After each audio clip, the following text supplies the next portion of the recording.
He dropped to one knee in the midday sun, his hand trembling but his eyes steady, heart hammering beneath the crisp linen shirt as the crowd around him roared with insults, slurs cutting through the warmth like razor blades, jeers and fingers pointing.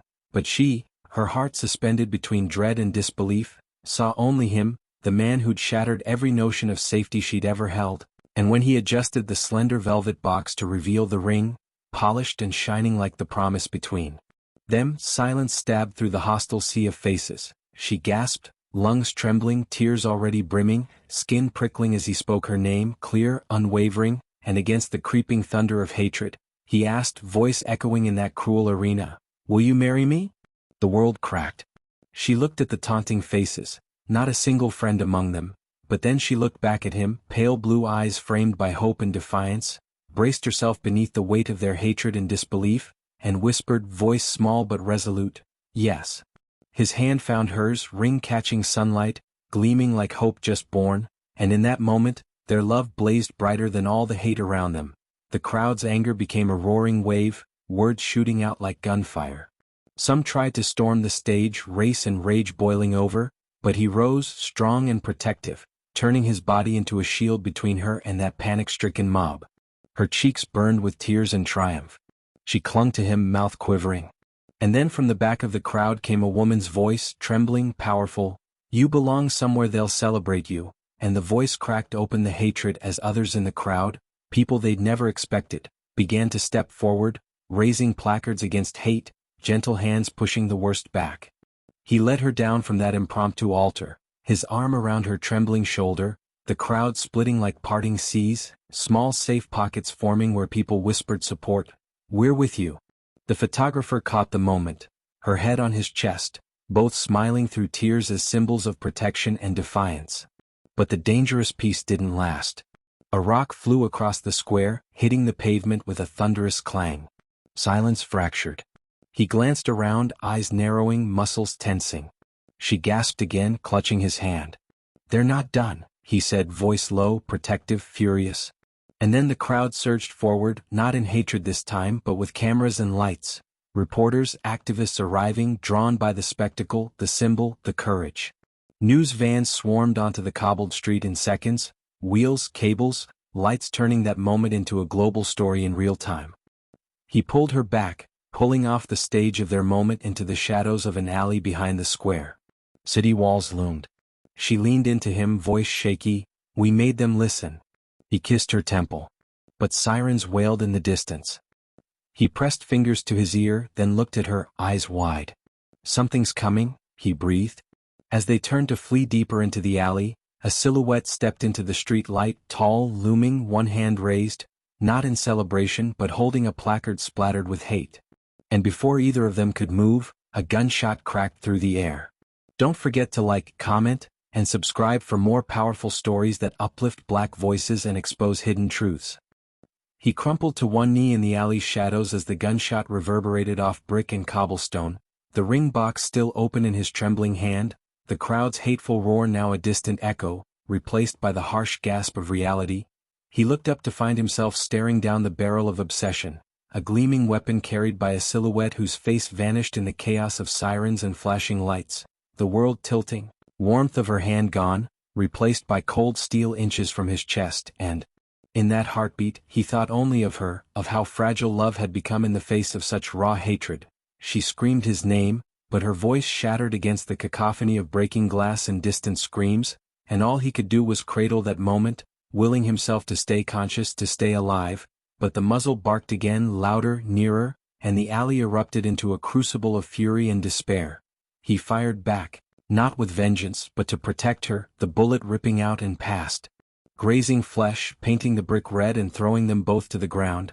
She sank beside him screaming, pressing fingers to his side where the wound bloomed, and he pressed them back, voice ragged, "Stay with me."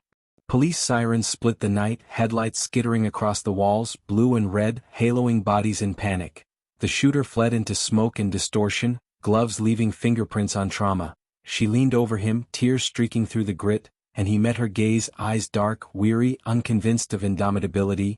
"They won't stop," he rasped, voice thin, "they'll come again." She shook her head, terrified and furious, Both of them now relics of a violence far deeper than a single bullet. The paramedics crashed in, whisper loud, shrouding them in screens, her hand pulled from his by caped figures in neon vests, and as he was lifted, the ring still in his pocket, unexplored future slipping into plastic bag of evidence, her voice cracked, "Don't you leave me." He clutched at her, fingers brushing cold air, everything bright and unreal and burning, and then he was gone into the ambulance, doors slamming, lights igniting the night sky, and she ran after it, voice lost to the rising wail of the siren, until it screeched away, leaving her alone in the shattered doorway. The crowd had dispersed, some with fury, some with fear, but all changed, the plaza now a grave site of love and violence. She stood in the distance, clutching his blood-stained handkerchief, tears falling, heart fracturing, as she watched headlights disappear into darkness. And behind her, unnoticed, a phone camera lay abandoned, its light blinking. The recording continued, and on loop, the gunman's shadow lingered. He lay in the back of the ambulance, sirens throttling his senses into spinning dissonance, the paramedic's fingers bracing his shoulder like gentle steel, but his gaze never left the shattered plaza behind them. Her hand reached inside, clutching trauma and hope as her vision swam with tears caught between love and helplessness.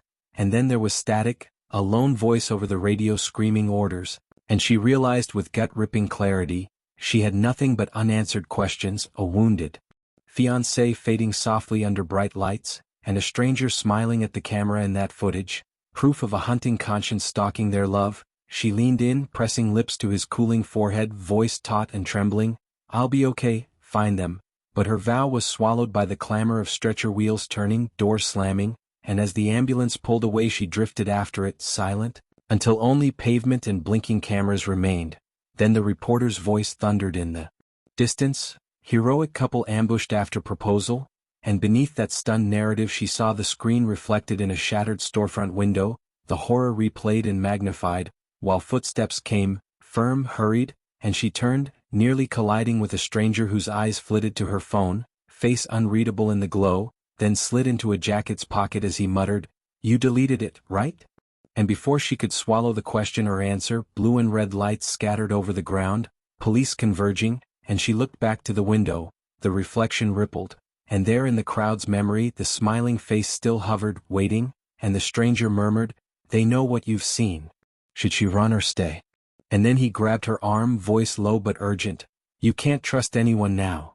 Don't forget to like, comment, and subscribe for more powerful stories that uplift Black voices and expose hidden truths."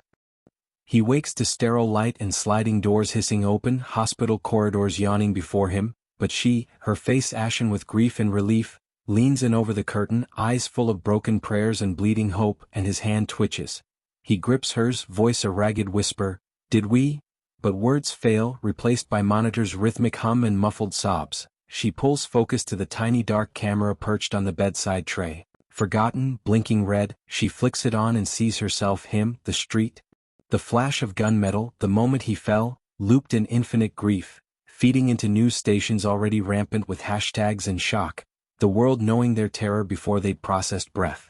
He sucks in pain and memory, pavement, blood, sirens that smile in the camera, and she shuts it off, heart pounding with guilt and dread. The footage exists.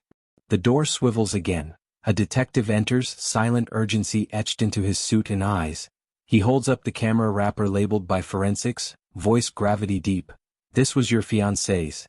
We need to know everything you saw." And she nods, but her forehead creases, because she didn't just see the shooter. She saw the face that emerged from the shadows after that last shot. The face she now realizes the detective wears. He steps closer, voice softer but insistence sharp. "I'm here to help, but understand not everyone here is on your side." Her breath catches. Behind him, the monitors flicker, and the loops of public horror replay as static Judas figures across the wall. She stares at him, then at the camera. She's trapped between grief, love, and the chilling possibility that her protector might be the predator. And then, through the tiny hospital window, the same smiling face from before appears, reflected not in glass, but standing in the empty hallway outside, too still, too deliberate, and the detective's hand hovers over his pocket. She says nothing. The door clicks shut. He opens his eyes to darkness and monitors blinking. They're in a private hospital suite now, sterile light making every breath feel loud, every heartbeat a defiance against despair, and she, her face pale, tear-streaked, yet radiant with the fire of survival, rushes forward, collapsing beside him onto the bed's edge, voice shivering, "You're safe," and he grips her hand, fingers weak but citing everything they've survived. The ring still on his finger, a promise etched in pain and courage. The detective stands in the doorway, face unreadable under flickering hallway light, but before he can speak, the door cracks again and in steps a nurse carrying a phone. She sees the screen, paused on the smiling figure, the perpetrator's grin carved into memory. Her throat closes, and the detective's eyes narrow not in outrage but recognition. A flicker of acknowledgement passes between them, unspoken but suffocating, and she realizes with a sickening clarity, this isn't rescue, it's betrayal. The nurse's eyes drop as she sets the phone on the bedside table. It blinks, ominous, tethered to evidence and conscience. He tells them, voice clipped and professional, that image is enough to start charging him, assuming we trust what's on this device. She looks at him, eyes wild and pounding with hope, but what answers? Just then the detective's phone buzzes.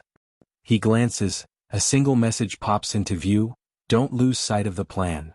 The words hang as heavy as stones. She looks to him, fear and fury sparking. Outside, the hospital lights hum. Inside them, a storm is brewing. And then, before she can voice her doubt, the detective gestures, "I can protect you, but only if you cooperate." He offers a hand, cold and calculating. She glances at her fiancé. His eyes ask, trust him or run. The detective's hand rests on the phone, still blinking, heartbeat syncing with their future. She breathes, trapped between love and survival. And in that instant she knows, there's no safety, not without cost. And just as the door opens again, revealing a man in a crisp suit shielding something in his hand, she realizes, their battle isn't over. It's just begun. Love in the face of hatred doesn't just survive, it illuminates. When we choose courage over fear, empathy over indifference, we become the light that exposes darkness. Even amidst betrayal, love and justice can prevail, if we stand firm and refuse to compromise our truth. Our story echoes a timeless lesson. In a world fractured by hate, love and resilience are the truest revolution. The end. Don't forget to like, comment, and subscribe for more powerful stories that uplift Black voices and expose hidden truths.